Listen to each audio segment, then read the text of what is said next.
Good afternoon. It's difficult to say it's a good afternoon under these fire conditions, but we do have some news that we've got a great team in the state of Washington and the local working together to preserve people's health and to take care of those who have suffered. I came over this morning in order to demonstrate that the entire state of Washington will be standing with the people of Spokane County and those across the state of Washington who are suffering through yet another horrendous fire season. Yesterday, I declared a statewide state of emergency due to the many fires we have burning in the state of Washington. We have about 35,000 acres that are burning or have in the last few days in the state of Washington. We've had almost 20,000 acres here in Spokane County with two major fires, the Gray and the Oregon fire, and unfortunately they continue to burn. So I want to give you some brief, and we have the local experts to answer your questions and make some comments as well. Several comments. Number one, this to me has been an exceptional response to a horrendous fire, and I'll tell you why.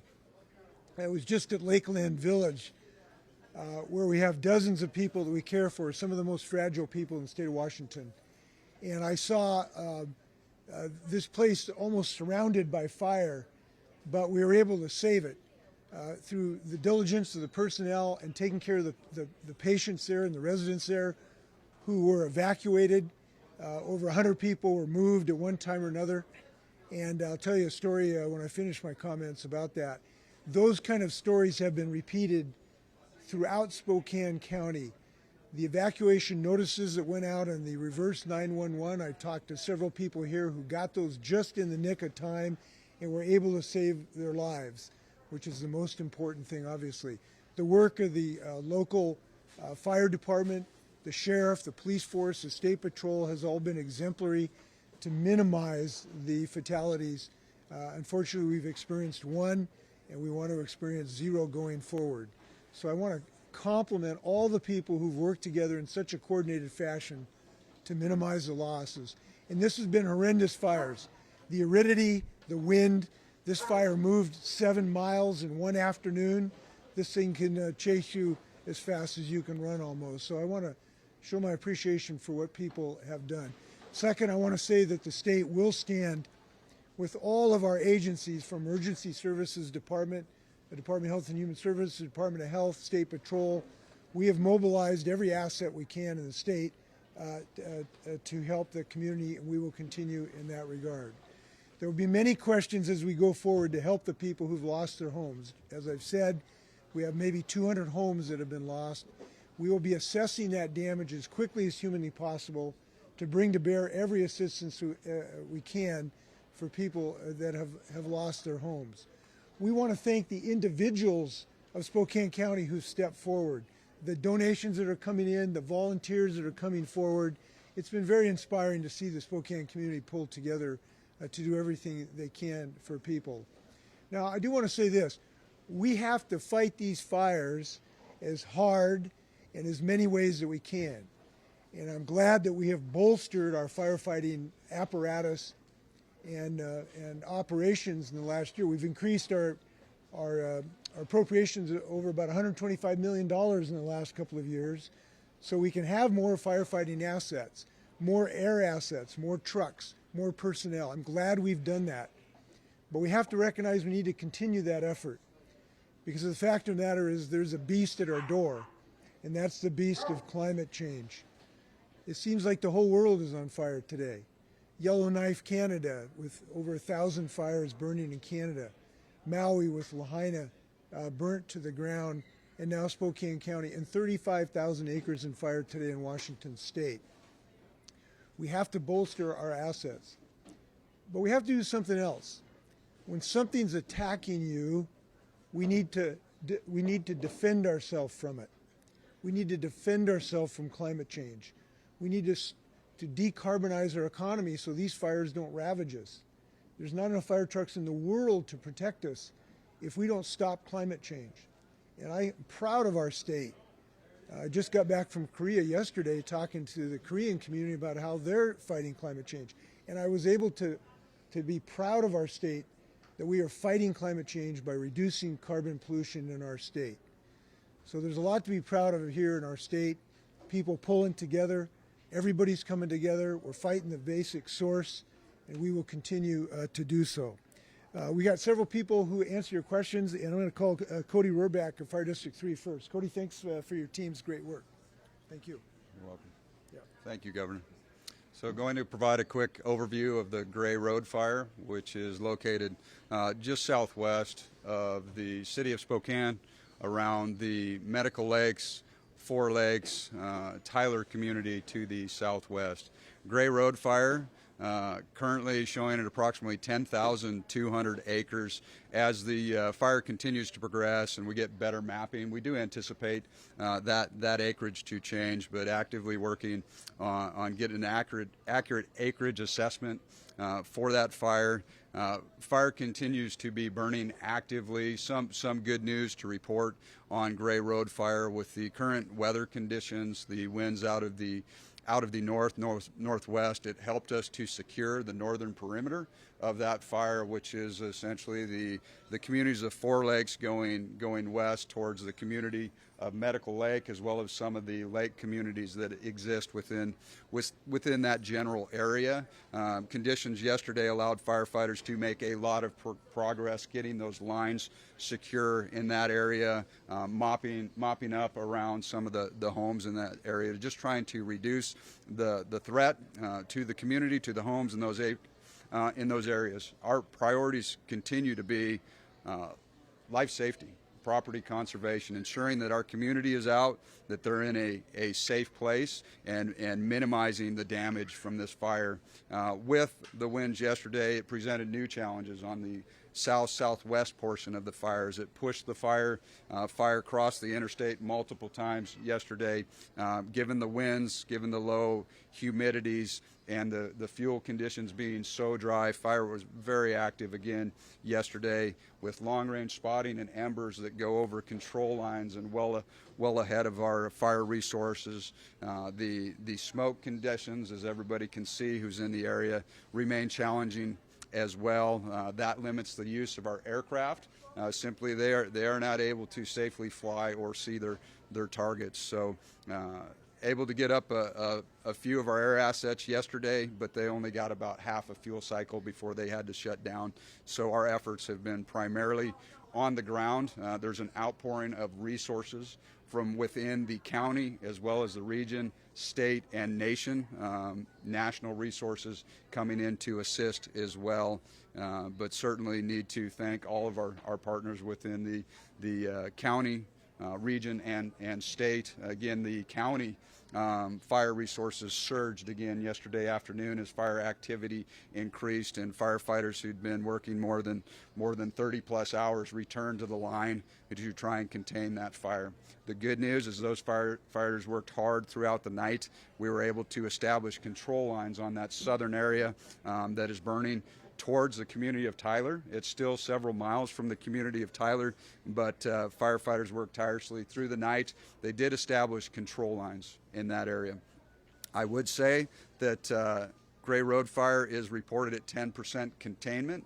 And again, when we report containment for the Gray Road Fire, that does not mean that there's just a fire line. Before we will call the fire contained, we need to go back in and mop up, take all the heat away from that line so that the winds can't blow a hot ember across the line and establish itself yesterday. And that's what we dealt with, hundreds of spot fires yesterday where it would get across control lines. But some good news there today. They've held those throughout the early hours of the morning, and that will be our continued priority throughout the day, is to get in, secure those lines. Winds a little more favorable today as we're seeing the wind values decrease some today as well. But again, a lot of activity out on the fire line today. Firefighters making good progress, a lot of resources coming in. We're going to continue to conduct assessments within the fire perimeter to try and get an accurate count on the damages within the fire. We're still reporting from a very preliminary assessment, 185 structures lost. We do anticipate that number to climb as we get further into the fire and able to do more accurate assessments. But we do we do appreciate everyone's patience and understanding with the efforts to get that accurate information back out to the public. Again, resources spread very thin right now, focused on containing the fire, stopping forward progress, and then trying to work towards getting utilities restored, getting our community back in there as quickly as possible. We just want to ensure their safety as well as the suppression resources safety.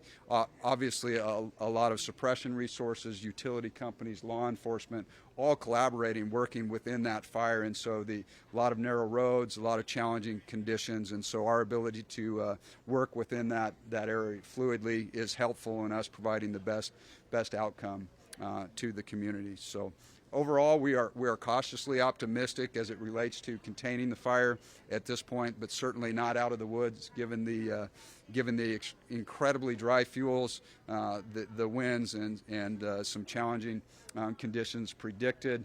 But there is some potential moisture predicted in the upcoming forecast. We will continue to watch that and remain hopeful that we'll see some of that moisture, but sometimes with the changing weather patterns we can also see atmospheric instability, shifting winds, and all of those things can make these suppression efforts more challenging. We're going to scan for questions. Yep. We're done, Cody. Okay, thank you. By the way, Cody's troops need help because he just told me the fires in Spokane County have been doubling every 10 years. And thanks to your troop. We really appreciate it. We have Sheriff Knowles. Come on up, Sheriff. Thank you. Oh yeah, well I'll be brief. So I think there's a couple important questions we keep hearing from the public that I'd like to address.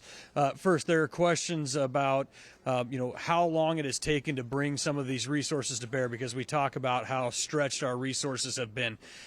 We have requested resources from the state and beyond from almost the very beginning of this incident, but I think it's important for the public to understand to mobilize the amount of equipment and mobilize the number of people that it is taking to fight this fire takes time.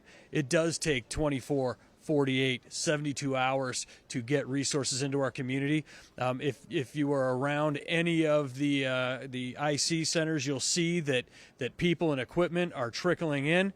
And that's going to allow us to do some of the things that the governor talked about, some of the things that Chief Rohrbach talked about, where we can go in and make sure that the resources are there to fight the fires that are active, but then to come back into our neighborhoods that have maybe already been affected and make sure that it's safe for the community to come back in. So you'll start seeing movement that direction.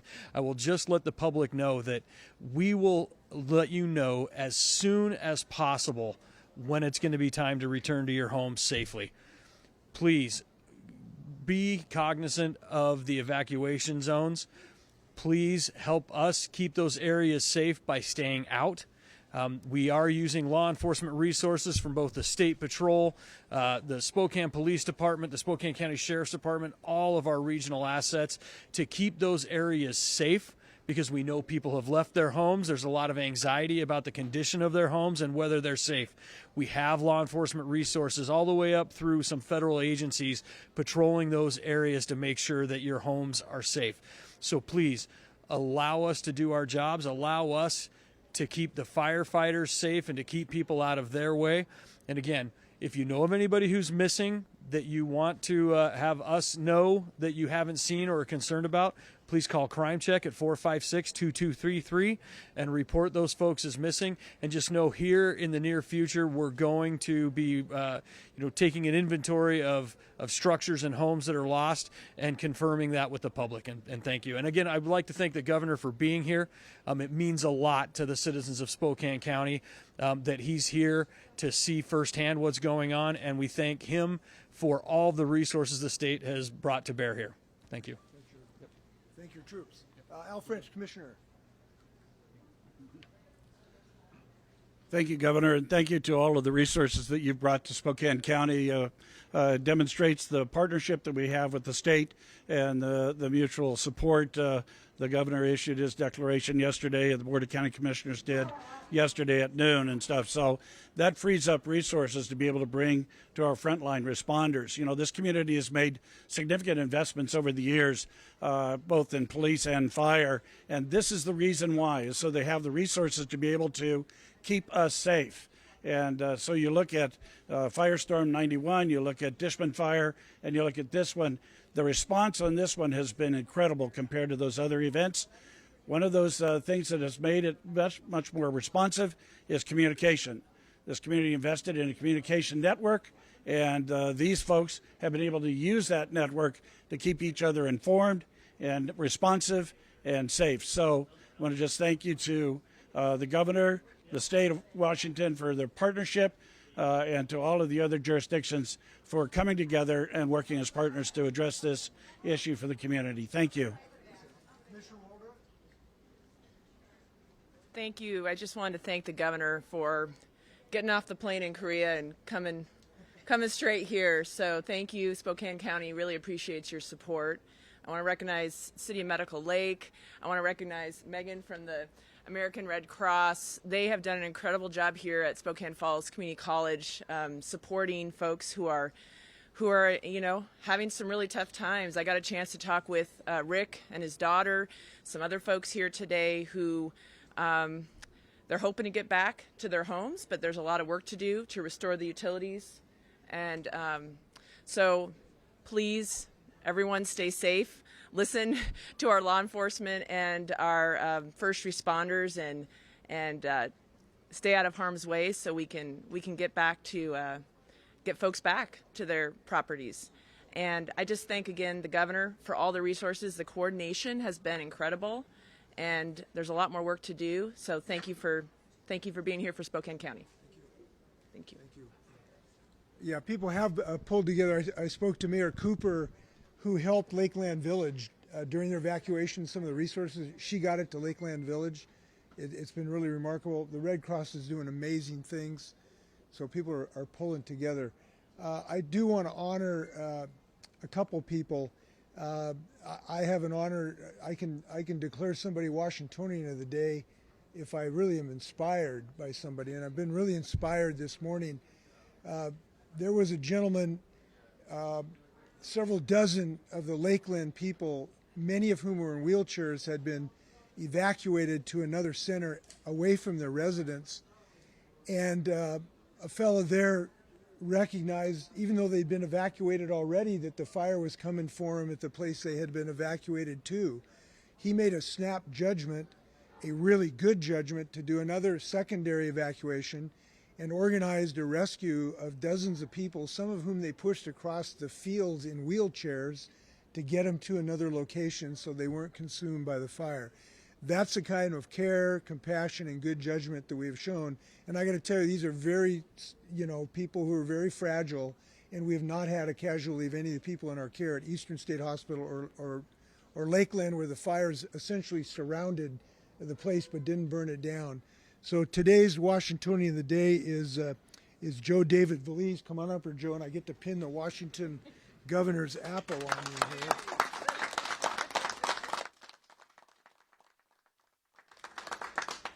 Now, Joe David is a man of a few words, and he's not going to complain too much about this, but he lost his home in the fire. But he's still on duty like people at Lakeland, and we've had several people lose their homes in these state facilities, and we really appreciate these people pitch in.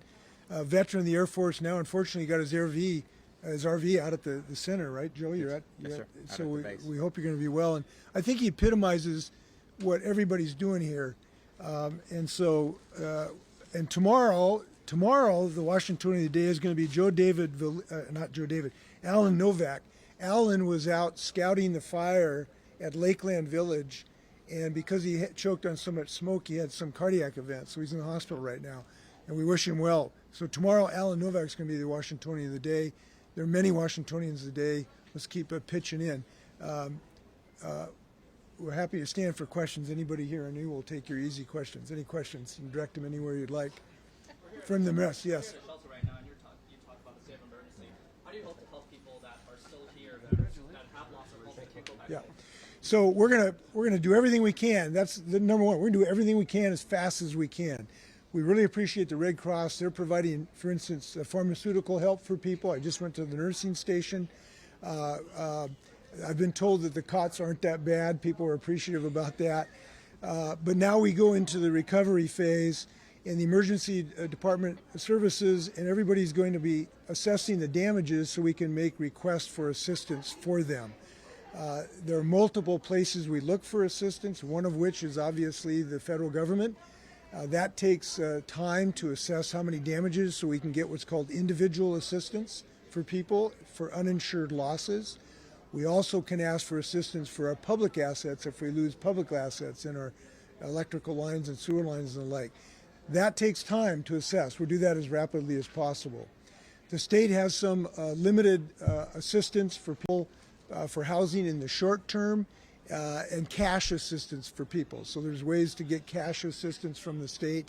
I know that we're doing this as rapidly as humanly possible. But look, this is going to be hard on these people. I don't want to sugarcoat this. These families are going to have some hard days ahead. And the reason I say that is I think all of us, if there's any way we can lend a hand to our neighbors here, even emotional assistance is really important to people right now. Kids are going through trauma.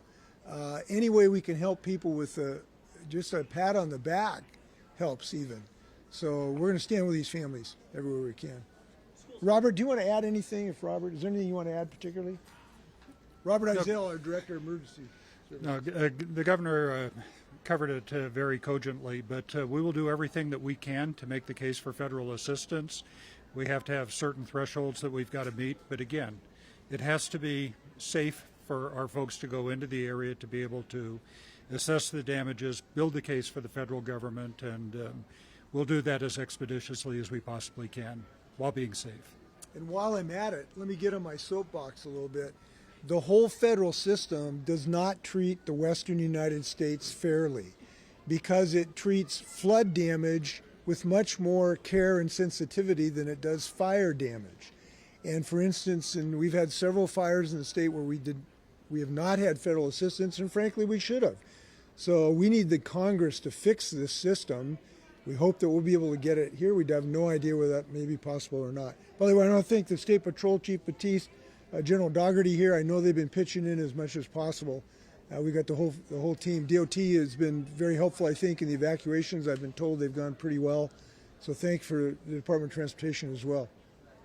School starts for a couple of weeks for some of these kids who may have lost their homes. I know families are scrambling to kind of come up with answers and solutions to kind of get through this really difficult period. Can you talk a little bit more about some of the specific state resources you guys are working to kind of get to these families?